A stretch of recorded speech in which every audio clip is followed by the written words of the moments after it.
Buenas tardes, Zamboanga Península. Yo soy Jewel Reyes. Aquí ahora detalles de Maga Noticias. Afectado el seguridad na ciudad entero día. Está en conexión con la llegada de Reina de España, Queen Sofía. Notable el presencia del mga polis na mga camino y cada intersection, particularmente en mga lugar donde ya pasa el convoy de Reina. Desde el Edwin Andrews Air Base, el convoy de Reina ya enderezan a 2 housing projects na barangay Sinunok que llaman fondo el gobierno de España. Aunque no hay pa oficialmente principia la implementación del Comelec Danban na ciudad, notable también mga checkpoints na cuantos parte de la ciudad. Ya tiene buen éxito el visita de Reina de España, Queen Sofía, aquí en la ciudad este día. Parece que esta es la influencia de España en la ciudad de Zamboanga hasta este maga tiempo.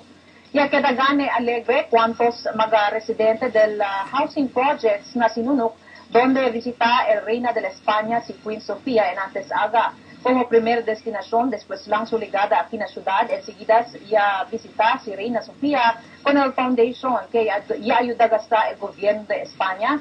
Desde Catalingban, ya dale tiempo el Reina, mancuento con cuantos mga residentes, particular mga mujeres y mga bata, así que tal di la vida y cosa mga beneficio ya puede darle el proyecto kanila.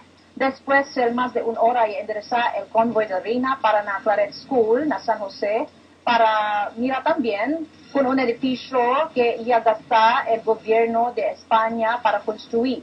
Ya anda también ya man unveil también con un marker na mencionó la escuela.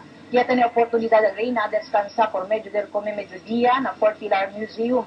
El adiato mga amigo na Archdiocese of Zamboanga ya dale según corto historia de con todo famoso landmark na ciudad, el Fort Pilar Shrine. Aquí esperanzado ofrece rezo si Queen Sofía antes volver a su nación de España. De más temprano, el gobierno local expresa alegría cerca de la visita de Reina de España, siendo esta la primera vez que un reina o royalty ella visita la historia de la ciudad de Zamboanga.